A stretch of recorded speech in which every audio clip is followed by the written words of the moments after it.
Intercourse. Yeah, comedy intercourse. A rapidity comedy intercourse. Listen to it with your ears, not with your eyes. That would be highly inefficient and also suboptimal. It's comedy intercourse. Comedy intercourse. Comedy intercourse. Hello. Welcome to Comedy Intercourse, Series 3, Episode... Uno. That wasn't the agreed theme tune for the series, so should we just play the agreed one? Do you want? Yeah, okay. Yeah.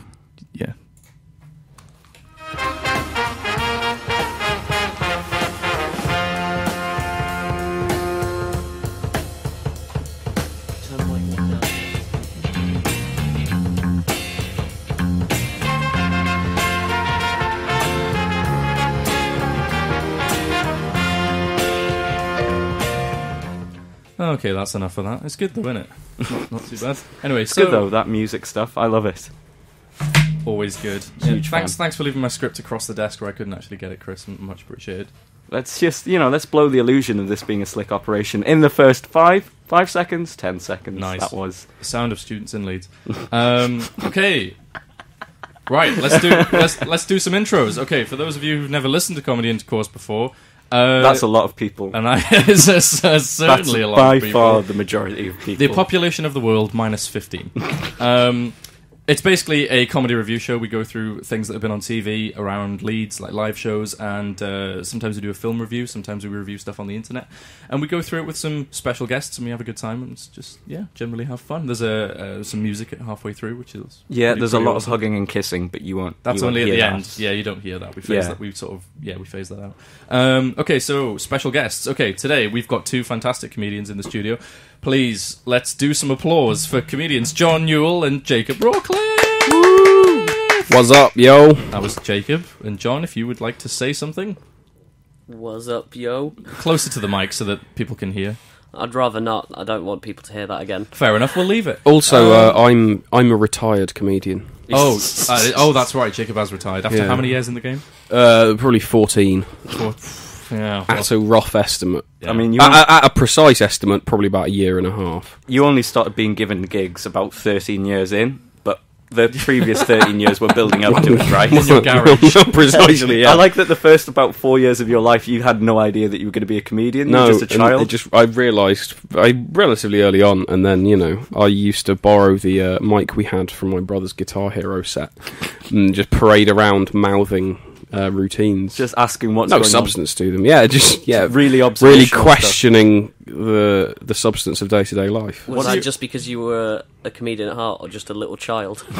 I think a matter, elements of both. Because I was a little child, but I was a very cutting and incisive one. I think the Venn diagram of comedians and children has a very large middle area where naivety, inability to hold down a real job.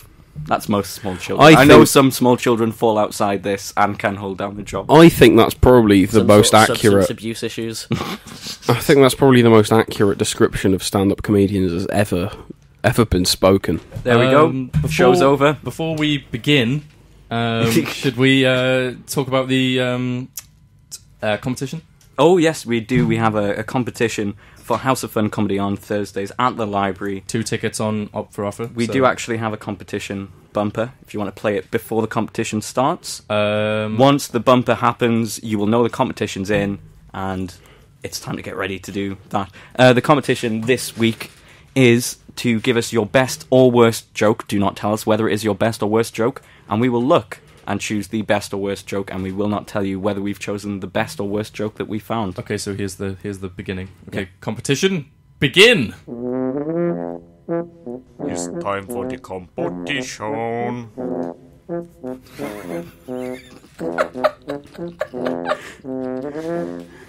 Time for the competition. How long did it take you to make that in seconds? 3 hours. Excellent. All right, let's just crack on in the face of much adversity.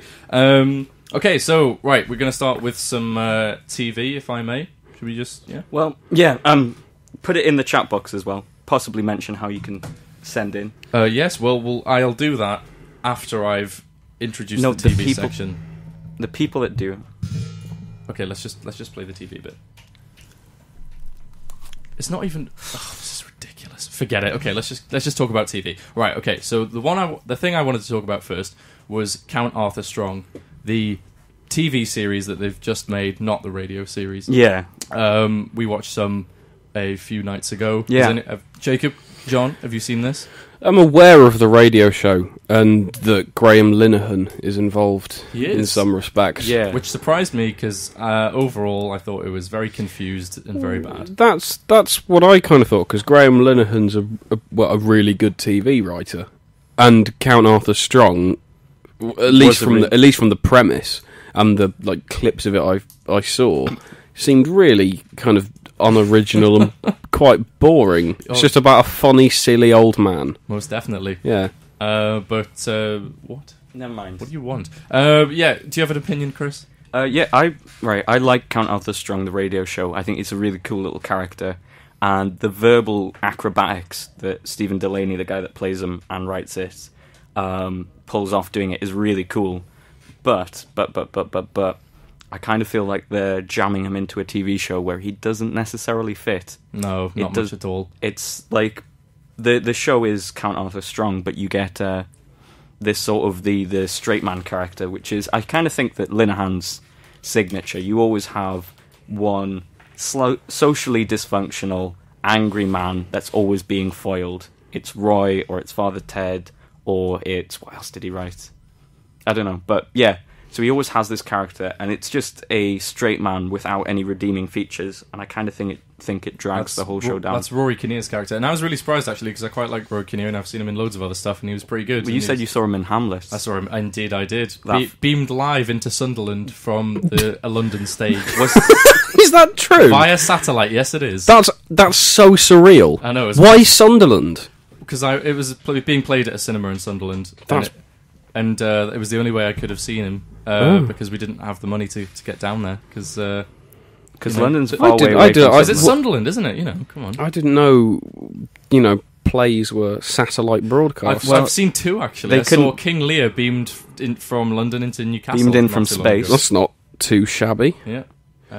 Not from space. They couldn't have from a play. London to space to Newcastle. The thing about Sunderland is that the last time they did have a play in Sunderland, they burnt all of the actors for breaking reality. They thought it was too real. It was like the train coming towards the screen. They just started freaking out. Yeah. Really thought that a murder was taking place on stage. Did they think everyone involved was a witch or something? Yeah. Very terrible. Ironically enough, it wasn't Macbeth as well. There's no witches in Hamlet. Idiots. We could have established that they were fake. But yeah, it was a disaster. Much like Count Arthur Strong, actually. That was a nice segue. It had some nice moments, I think, but just too many. The worst bit for me was where they crowbarred this strange sort of pathos in at the end, where one of the friends of Count Arthur Strong dies. It's an old woman who he's befriended, and she just inexplicably dies. It was so, and they try and cram it in, and it just felt so forced. It was really different to the radio show, wasn't it? I'm not. I think it's a shame, because it was was it BBC 1 or 2, just kind of at Friday evening slot? Yeah. So it's just gonna. They could have chosen so many other things to just turn into a clone of My Family, rather than something that was just actually relatively original and interesting. Definitely. But there we go. So this feels like a segue into Father Figure. Yeah, let's go. Okay, so poor rip-off of My Family, we shall deliver. Father Figure is a BBC sitcom. It's only got 3 episodes out at the moment. No, it's up to about 6. Oh, 6. Right, yeah. Okay, but first season, Jason Byrne pens it. Yeah, possibly in a crayon, and stars in it. Yeah, it was. How many minutes? About 2 minutes did we watch before we had to turn it off? Yeah, well, I've watched a full one because Sarah Fenwick's was in one. Oh, nice. As a man with a really handsome chin, and that was the plot. And he does have a handsome chin. It was, but they prosthetically gave him a massive chin. I mean, a massive chin. It was huge, and it was like something the Greeks would carve. It was beautiful. You've got to put credit to the prosthetics department of Father Figure. The one time they were used, they have the full department for the whole just no other department we can give credit to, just the prosthetics. Just people. that, yeah. Is it? So it's just written by him, or at least written by him. It was just, I don't think it would even pass as like it had the feel of a children's show. No, honestly, it did. The way that the jokes, the pacing, and the way that the jokes were delivered, it had the feel of a kids show, like something on CBBC. It was just so bad. I kind of feel that cringeworthy at every turn. It was awful. Yeah, it was very weird. I kind of feel like someone's come up to him and said, "Hey, do you want a BBC show? You're quite popular on the old Live at the Apollos," and he's went, "Yeah, okay, that'll be fun. That'll be great." I have no idea how to write a sitcom, so all the jokes feel really sort of not crowbarred in, but they're very obviously telegraphed. I saw him live a few years ago at Reading Festival, and he was all right. It was. Did he not merit 6 episodes? He's a very weird choice, because the whole time I saw him, it was all over. He was so drunk, and it was just absolute chaos. And he rode around he got someone to ride around the crowd in a cardboard box. Right. And he was all over. He was climbing up poles, and he didn't do any material. And you think, of all the popular comedians, why would you choose someone like that to write and star in a primetime sitcom? Yeah, it seems like a terrible decision. It doesn't sound like he would sort of constitute a sort of classic father figure, really. After not that in climbing it. on Although poles and... that's probably the joke. It's called father figure, but he's just not. But I suppose. But yeah, even on that level, it failed. I mean, there was literally nothing redeeming about it, apart from this chin thing that you're making a big thing of, Chris. Peter Serafinowicz' prosthetic chin was a highlight. It was glorious, but beyond that, there was very little. Well, we can enjoy that then. Something good then, for a change. The Ginger, Geordie and the Geek sketch show. Have you guys witnessed this? No. John? No. What have you seen, John? You haven't said much so far. What have you seen? Well, I was just sitting here thinking about you guys just criticising things rather than going out and doing your own thing. Why are you the Why way don't you go are? get a show on BBC One before you start? What do you think we've been doing? I've been writing them letters every day.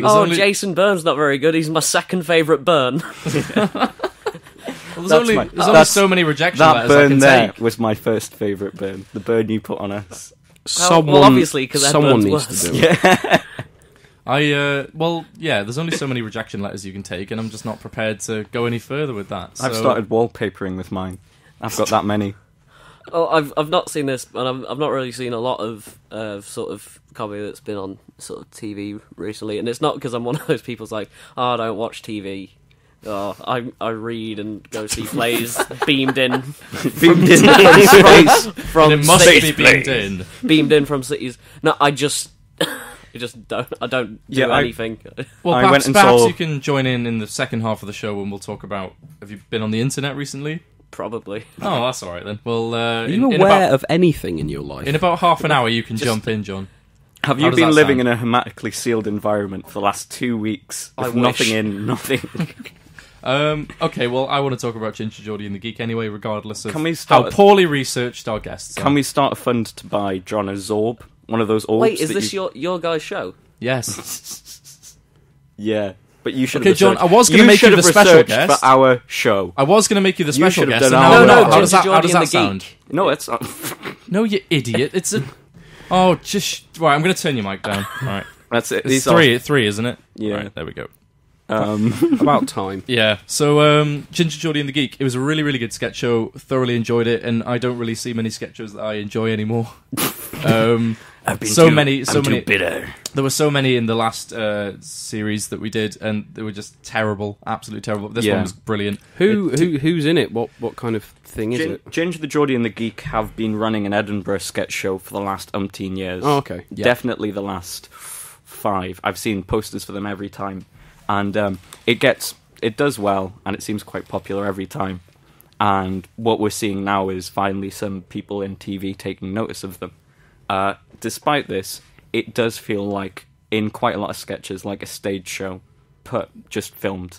Yeah, some sketches lend themselves more, I'd say, just a TV and some don't, and it does kind of feel like that, I'd say. But nonetheless, it was brilliant. I mean, some of them are very, very inventive and funny, and really kind of original, I'd say. Yeah, I like a lot of dance-based sketches as well. That's dancing. That's what I was thinking. That these dance-based sketches will be a bit cooler on stage because you're watching some people dancing and the sort of the choreography and stuff. You'll go, oh, they've planned all this out, and when all the jokes keep on coming, it probably does seem more impressive on stage, I guess. Yeah, but, still, it seems like a cycle on TV in this country where every few years there's an amazing sketch show, then it's barren for another few years, and then another really good one comes along. So we were in the sort of Limmy show, Ginger, Geordie and Geek Interregnum, and now there's going to be another one. For a while. Well, it was that Mitchell and Webb look before. That was really good. You know, it was. I really Big Train, things like that before that. But there's not many. I'm going to say Dead Ringers as well. Yeah, definitely. It was mainly impressions. But it got pretty bad towards the end, but I think the first two series were pretty enormously popular. It was excellent. So, sort of a wasteland to look forward to then, Jacob. Yeah, it's going to be good. I'm waiting to be filled by some up-and-coming young comic sketch writing talent. We'll just have to wait and see. Jesus. So, no, yeah, fantastic. Yeah, definitely. Yeah. It was Give that really a recommendation. Good. Yeah. Right, so a couple more TV things. Arrested Development, Season 4. This is something we can all talk about, isn't that right, John? Come on, John. See, you have seen something on TV. You were just too stupid to think of it when I asked you. I watched it on my laptop. It wasn't aired on television. It was. I don't actually watch. I got a Netflix account just so I could watch it, and then I cancelled it. That's you. That's you. No. I support. I support businesses. I give them my money. Okay, so what did you think of it, though? Yeah, it was all right. One of the most highly anticipated sitcoms. Just turn him down ever. Turn him down Okay. again. Level can we 3. have a show where we get John to react to things, and it's always just it's all right. The Treaty of Versailles. Could have been better. Yeah, I guess. Wasn't actually inviting a response, of course, John. This is, after all, a comedy review show, not an international treaty review show. So I thought I made that clear at the start. a review show of international treaties would become bogged down in tedium. The Congress of Berlin was ridiculous from the outset. It was poorly characterised. It was no Edict of Nantes, let's be honest. Yeah.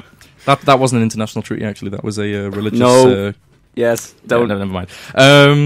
Okay, so, Don't speak. Arrested Development Season 4, everyone was incredibly excited about it, and by and large it was great, though, wasn't it? Were inevitably disappointed when it wasn't the second coming of Christ. But That's, of course, yeah. I mean, that was always going to happen, though, Yeah. because as far as I'm concerned, the original 3 series of Arrested Development is the finest comedy ever televised. I'm tempted to agree with you, to be quite honest, Jacob. I think it's almost perfect as a sitcom, as a farce. It's just incredible. So to expect them, 10 years later, from the airing of like the first one, to recapture that when the cast have got older, they've not worked together in that space of time. It was never going to be as good, or even really the same, and it wasn't. Yeah, that's true.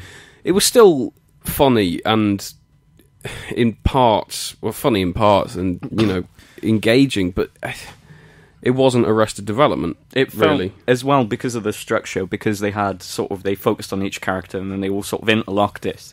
It lost some of its quickness, I feel. It got bogged down, and in some characters where it was always a bit weaker, you didn't have the lighter moments. You didn't have sort of Lucille coming in to brighten up the endless, awkward Michael Cera scenes. I think was a shame. the thing that made it, one of the things that made the original so good was the fact that it was very much kind of an ensemble show. The humour in so many occasions came from the way the characters interacted with each other, and that just wasn't. It didn't happen in the newest one. They isolated the characters with that. They would tell the same scene from multiple viewpoints, and they would isolate the characters, and then they just wouldn't get that sort of very snappy dialogue flying between maybe 5 characters at a time. It worked because there were loads of ridiculous characters being ridiculous with each other. When you isolate one of those ridiculous characters and put them in like a situation with normal characters, it has the potential to not only stop being funny but become quite sad. And it did. It did. I think they still managed to keep up their incredible ability, and this was something that I loved probably most about the show, their incredible ability to have hilarious Ron Howard support on screen for many minutes at a time. There was that, but also their ability to create incredibly good supporting characters on a level comparable with The Simpsons. I mean, yeah. So they still had fantastic sort of recurring ancillary characters, like is it Terry Love? No, Terry Crews, Terry- Herbert Love. Herbert that Love. was so good. And, Yeah, Herbert Love. Carl Weathers, the actor Carl Weathers. The actor Carl Weathers. Who turns up as Carl Weathers and is phenomenal. Yeah. With his obsession with stew. Yeah. It's just... he's fantastic. So yeah, they still managed to do that, but yeah, like you say, with the whole isolated storylines, it wasn't quite the same. And yeah, like you say, I think I'm not going to do a really uni thing and refer to the book that I'm talking about, but I'm reading a book which does a similar thing, and it was banned, and people said it was awful when it came out for trying to sort of separate storylines and do it amorphously at the same time. Maybe the same thing should have happened to Arrested Development. Then. Maybe it should have been Should banned. have been banned. I think we should call. Can we start a petition to ban Arrested Development? No one is allowed to watch it or talk about it from now on. If you've not seen it, that's it. You've missed the boat. chance. I'm afraid. We're just going to draw a line under it. If it's taken on. you 10 years to watch it, you don't deserve to watch it. But still, some fantastic moments, I guess. But yeah. So, what would we give it out of 10? Do you think? I'd say 7. 6 or 7, I Yeah. reckon. I'd push it up to 8, but 8. Hey, Yeah, that's Being very complimentary. John, say a few things about the show. say some numbers, John. I really enjoyed season 4. I thought that it was different, but I think it was equally as good. I think the setups obviously took longer, but I think the payoff of the last couple of episodes, because you have to reintroduce everyone. Yeah, that's true. And the whole point of season 4 was inevitably to set up a season 5 and a movie. Mm.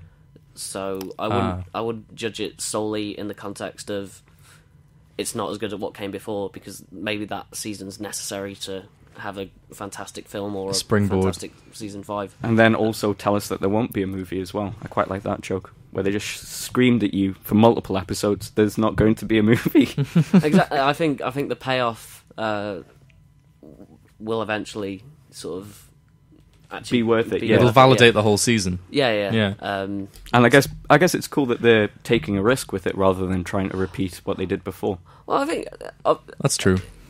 the season was more. It was an exercise in sort of storytelling, because like now we know that actually people enjoy to watch TV actually in sort of blocks and splurges. Mm. So the ability to sort of do that, and also watch each episode of that season at any point, and it all, or at least for the first 10, and it all still links up, and all the jokes sort of still work. I will admit. I think that.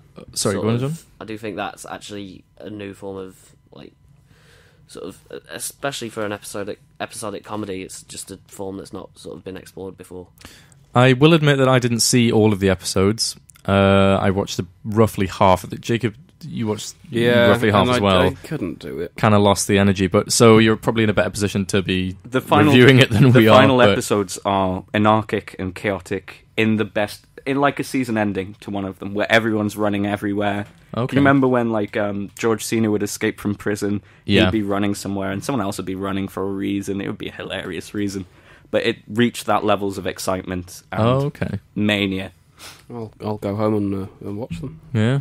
Well, Gonna have to. not In fact- Gonna have to resubscribe to Netflix. That's gonna be embarrassing. In fact, turn off your radio now and just watch them. Just it's going to be better than what we're doing here. All few of you. All of you. Okay, well, it's getting towards halftime, so I think we're going to do a little halftime song just to give us a bit of a break. So, yeah, what do you think we should have on? Did somebody say terrible 80s disco music? I think they did. It's Casey and the Sunshine Band It was you with that Give said It that. Up. That's what.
That was Casey and the Sunshine Band with Give It Up. Originally a misconception between the manager and the band. The manager said, "You gotta give it up, guys," and they went away, wrote the song, came back. Hilarious. So, okay, let's... if you think this is good, you should see his improvised stuff.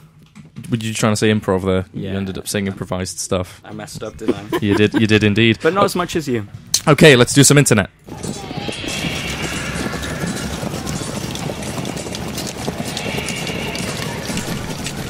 My liege, it appears to be time for the internet section.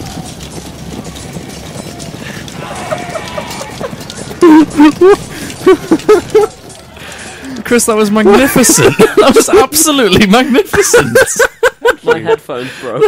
Oh, that was absolutely brilliant. That was I'll send you the best. That was the best bumper I've ever heard. The production values have gone up since I got that microphone. That was amazing. Would you want to do It felt like you were in the battle.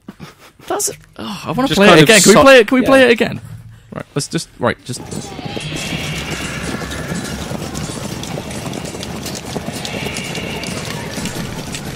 My liege, it appears to be time for the internet section.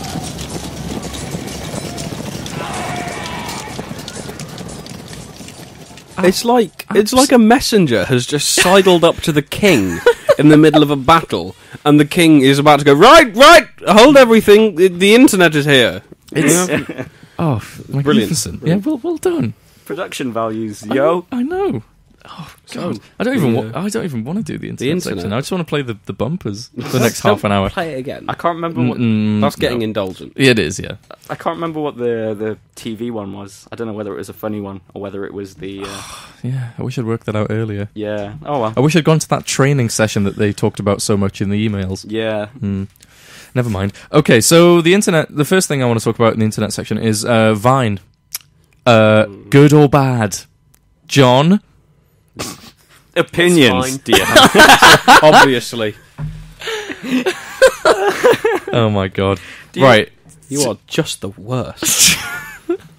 He's not even that. middle. Oh dear. You should have your own review show where you just sort of stick to the sort of middle of the road as for as long as you possibly can. Just dreadful. Okay, so yeah, I've watched so many of these now. Yeah. Vine. If you don't know what Vine is, it's basically it's an app, basically, isn't it? Yeah, it's a short form video platform. 6-second How videos. 6 seconds? Yeah. Yeah, so it takes Twitter and it takes YouTube and it just sticks them together and creates Vine.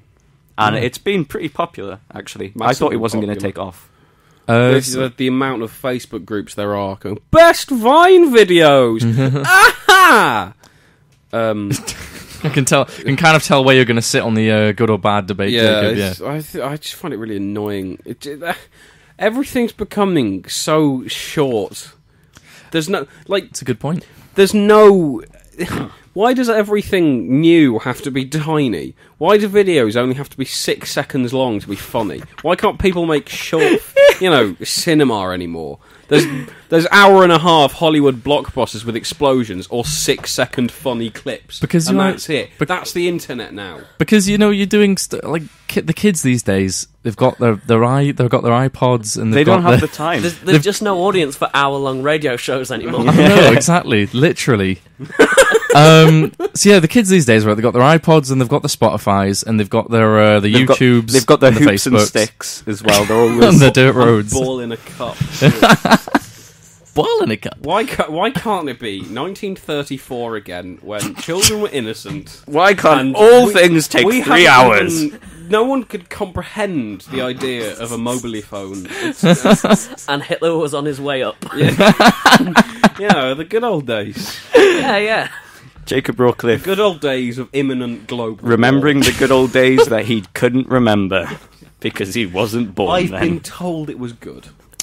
So okay, If there was no Vine, it must have been.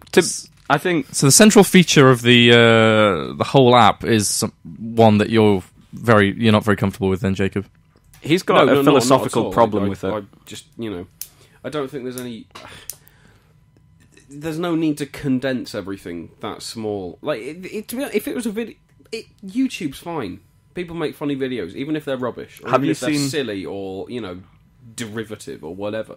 But I find it quite annoying that people have felt the need and made extensive use of something that actively encourages something to be 6 seconds long. Well, it's so hard to create substance. I do. A very few of them I sort of thought were, after watching so many of them, very few of them I actually thought were genuinely good in the end, and a lot of them did suffer from the fact actually that it was 6 seconds long. Like a lot of them you could tell needed extra time, ironically. So I guess. But there's a few that are just fantastic though. It's not the platform in itself. It's like most new stuff. It's not the fact that the platform in itself is anything wrong. It's just giving everyone the ability to create something means that everyone shouldn't be able to create things sometimes. That's a good point, I suppose. Most things people make are awful, but the things that are awful are the ones that people share. I would like to say that I think I'm going to argue with you here, Jacob, that I think the format's great. I don't know whether you've seen a YouTube channel called 5 Second Films, and they do every day of the week, they do What's one it about? 5-second film. Yeah. My God. Come on, keep with it, John, for God's sake. But it's an must be exercise in condensing jokes. You're gonna go down from you're a special guest at the start. Now you're a guest. Now you're just gonna be a bystander for pretty soon. So just come on. Look, just if I'm unwelcome, it still makes me a guest. Step your game up is my message. To be honest, the form is probably fine. It's just people are. Yeah. Do you know what it is? I hate people and all the things they do. Alright? Just create and joy. Yeah, spreading mirth and humour just because I don't like it. Worthless idiots, and I hate them. And I don't think they should have any place on the internet. Chris has just put that on Vine right now. I'm vining that. Yeah. Nice. I saw you pick up your phone, and I knew that was what was happening. Maybe we I'm should- going to get sued or lynched. I don't know. Maybe we It's should. not going to end well. Maybe we should turn down Jacob's microphone for a little while now. Let him rest and recover, and then he can come I back. feel like Jeremy Clarkson. Yeah. Oh, it's horrible. The thing about Vine is there's It's just not not enough a time car. to show the car. That was Richard Ross doing an impression of his brother there. Yeah. No, okay, alright. I do a lot of impressions, but my best one is an impression of my brother, but no one seems to appreciate it or understand it. They're just idiots, aren't they, Jacob? Idiots. It's great. It's great. Your brother sounds a lot like Jeremy Clarkson. He sounds a lot like me, actually. Chris, you were going to disagree with Jacob Yeah. strongly. Do it. Well, I think part of the joy of Vine is that YouTube takes the time to do it. Vine is like Twitter, you just throw it out there. And you do get a lot of crap, but I do think some of them... Jacob's wearing He's imitating his Geordie LaForge from Star Trek. Jacob's The Next wearing his Generation. headphones as a I'm visor. sorry, every time I wear headphones with proper headphones with an arch over the top of your head, I always have to put them over my eyes. We're not in GCSE music anymore, Jacob. We've got to act more professional I feel than like that. I'm on the bridge of the Enterprise. So, John would be Data. And if you would all address me as chief engineer from now on. But I'm trying to grow a Riker. So. I noticed. I'm like, John, you're never going to be a Let's not Riker. talk about comedy anymore. Let's just talk about the next generation. Well, Yeah. that's one of the things we are going to talk about in a little bit of a segue. It is, actually. That's very nice. Oh, of have you. we talked about Jandrew edits before? I think so, but we could give it another plug. I think it is pretty awesome. Yeah, there's before abridging as a thing happened, Andrew Hussey of Homestuck and various Tumblr fame did a really nice little series of edited Star Trek: The Next Generation, where him and James, somebody did it actually, and they sort of, as a exercise in taking something that exists already and editing it so that it looks like they're saying something funny. He was fairly ahead of his time.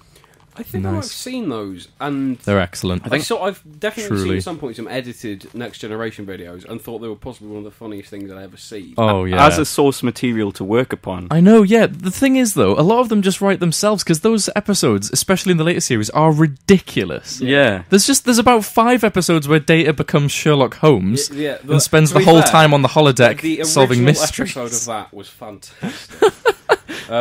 There's another. There's a really good Twitter account called TNG Season 8, and it's it's been going for about probably 2 or 3 years now, and it just occasionally tweets the lost plot lines for Season 8 of The Next Generation that was never aired, and it's very good at just kind of mocking the basically ridiculous episodes that the later show had. One of them's like an evil space entity traps the Enterprise in a time vortex. Geordie soups up the warp core, and they're all home by Christmas. Oh, that's awful. But the editor are brilliant though. But it sort of gives you a strange window into how bad the show really got. But some of the Picard lines, especially that they managed to get in, are just absolutely phenomenal. So funny. It's like you'll end up with a compilation of all the times Picard gets stuck in a lift with some children. That was an episode, wasn't it? He established some kind of hierarchy and taught them all their roles. It's absolutely absurd. He had to give democracy to some rabid children. Yeah, that's exactly what he did in a lift. The thing I never understood was was the gift of class war. The thing I never really could get my head around was he was supposed to be French.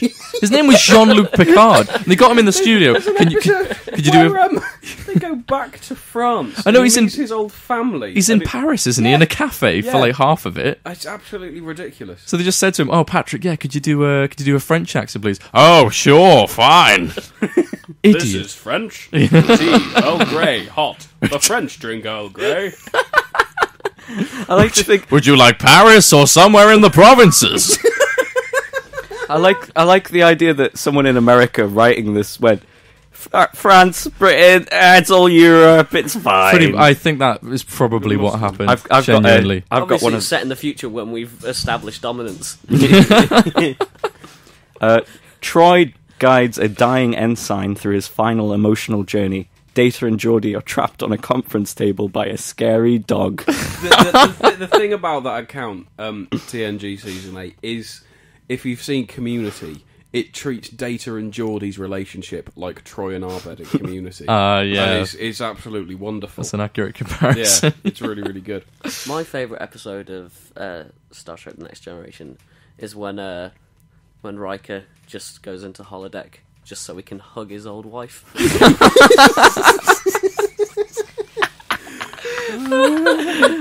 One of the darker 45 minutes. It's one of the darker episodes. There's a line in, again, going back to the old, the brilliant Twitter account. It's like Worf's training program is defeated yet again by endless shoulder rolls. All he does is shoulder roll. The answer to many of life's problems is a good shoulder roll. There was an excellent example of holodeck madness on Star Trek Insurrection, or was it Star Trek Generations, actually, where Picard has to resurrect the now dead James T. Kirk and team up with him to defeat an evil villain. And he finds James T. Kirk in this weird vortex world where anything's possible. And he's in a sort of a weird country house in the middle of rural America, chopping wood and making a stew for his family, who haven't come home yet. And he has to lure him away from this domestic paradise. What a terrifying purgatory, just constantly making stew for a family that never comes. Exactly. Where do I keep all this stew? I've got to put the onions in. I can't go and find them. I've got to put the onions in. You've already put the onions in, James, for God's sake. Oh, that's haunting.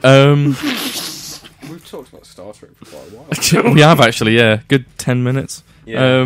Can that be a new show as well? It is great. Yes. What about that TV, eh? Isn't it Grace? TV.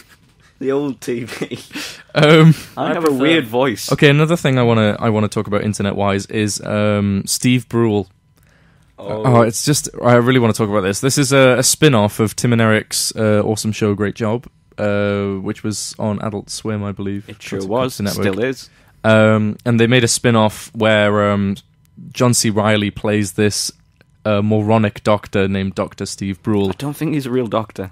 I don't either somehow, but he seems to stick by it. So yeah, he believes himself to be a doctor. And it's a series of interviews between him, Dr. Steve Brule, and other doctors, which for are example, real doctors. Nutritionists, medical doctors, people like that. And it's just so bizarre. Well, it reminds me a lot of Count Arthur Strong, actually, because it's one sort of strangely mad man muttering to himself and getting things pronounced wrong. He has his own logic in his head that no one else can possibly share, and there's a lot of similar humour in the way that they mispronounce things and get the wrong end of sticks and stuff, and they sort of bumble through a genre where they should be performing really smoothly, but they're not. I think a lot of the humour is derived from that similar conceit that you should be good at performing, but you're not. And that's funny. Mispronunciation as well is probably one of the chief sources of comedy for Steve Brule, who continually mispronounces the names of the guests. Dr. Jimmy Brungan. Dr. Jimmy Brungus, Dr. Jungie Brodrin, David Junglehart. There's always an sound to it. There's a sort of... He always puts R's in... he puts R's in the front of... after consonants where he shouldn't. Yeah. The restaurant called Del Grango's that he visits in one of the episodes. But it's not weird and disassociating like when I do it. It's funny and endearing. Yeah, exactly like that. Yeah, it's nice. So yeah, it's a fantastic. There's loads and loads of compilations on YouTube. Well worth a watch. You could also watch the actual show on Adult Swim as well. Yes, that's an option. You could do, but I refuse. Why would you? I refuse to pay the fees because I'm like that. Okay, so I was wondering if we could do maybe a little best of Twitter section as well, if that would be all right, Chris. All right. I kind of want to get onto Leeds comedy. Oh, okay. Seeing as John is literally rotating out of boredom. Yeah, that's true. Okay, well, maybe we should just crack on with that then.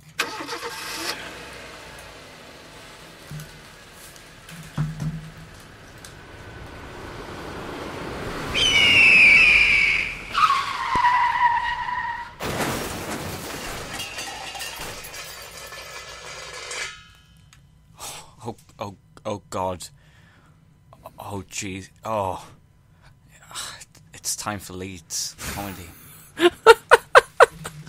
Oh, good God. Was that inspired by a real event or just your imagination? I saw a man. It was a van. He was driving a van, and an eagle sort of flew at the van. It thought it was attacking its nest, and the van. Where was the nest? In the middle of the M1. Did you just find a whole sound clip of a car hitting a seagull? No, that was an eagle, not a seagull. The eagle was superimposed over the car. No. I got that was as is. I got that. Where was that? That was real footage, all of it. And I went out into the street with a boom microphone and just ran around looking for funny instances for me to record. Yeah, someone almost ran over an eagle, and I was like, oh no, but then I realised we had to do the section. In what part of the country did you find an eagle nest? On a main road? Basingstoke? Basingstoke, oh. The twist, it was the van's nest. The eagle was attacking that. The van went mental. There's a couple of little transits in there going... Just about 8 minivans that the van just sits on for warmth.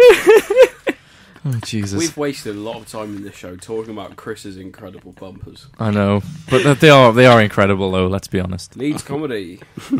So, let's talk about Pigeonhole, which was on 2 weeks ago, I believe. Martin Moore headlined. Also performing was Jane Edwards, Colin Johnson, and a few other people who I can't remember. So, let's talk about Martin Moore. Jacob, you weren't here for it. No, even though I helped found the night. Yeah, I had work, and it was I couldn't get the day off work, and it was the week before my timetable changed, so I have Tuesdays off. Oh how sad. So I for you. missed the whole thing, which is quite saddening. Oh, okay. Well, maybe you could just take 5 then. Yeah. John, you were there, were you not? Yes. Excellent. Okay, so Martin Moore. What did you make of his routine? That was fine. Oh, fair enough then. Chris, he was smirking the whole time when Richard turned to him. There was just this evil little grin going, I'm going to be incredibly neutral about this. Just wait and see. I have no strong feelings either way.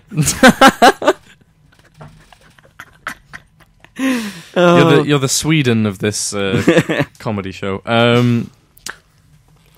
So Martin Moore said, what did you make of it, Chris? Yeah, he did. A lot of it seemed to be about him as a performing character, as this sort of dirty old man of the world, sleeping around and getting tattoos and getting drunk and stuff. Yeah. That seemed to be the character that he was developing. It was pretty cool. I particularly like the bit where he did a joke where he implied that he'd slept with an underage girl, and then he went to one of the audience. He knows what I'm talking about, and reaches out his hand as if to give her a high five. And then when the guy's about to make contact with a high five, right, just before contact's made, he pulls it back and goes, "You don't high five a paedophilia joke, mate." And just leaves the guy sort of arm upstretched, stranded in a room of silence. It was beautiful. I felt... now you've explained that, there's no reason to see him. Shut up, John. I felt that he did pretty well, but then maybe if he'd done that set about, I'd say roughly 4 years ago, maybe 4 or 5 years ago, he would have done really, really well, because that sort of stuff was in vogue then. It's sort of fallen out of favour, I feel, recently. Would you agree with that, John? Sort of shock and... You would? Yeah. That's excellent. Would you care to add anything onto what I've just said? I'm fine. Oh, fair enough. Chris? Sort of shock and all humour, I guess a lot of it was. Yeah. It was. He did it very well. He always seemed quite in control. Yeah. I particularly liked the bit where he ate his own beard. That was good. That was good. Where he just tried to consume his own facial hair, of which there was a lot. He never got through it. Yes. Also, actually, from that show, I really, really, really enjoyed Jane Edwards' routine. She came on stage as a bodybuilder and did with some wonky muscles drawn on. That was killing me every time I saw the 6-pack where there was about 2 on one side and 3 on the other. She came on, did this extended routine about her and Jesus working out in the gym and then going on this adventure together, and it was the most ridiculous. Like it was an amazing. It was like this extended monologue that she had with her, and it was just absolutely brilliant. Out of nothing, really, because she's not.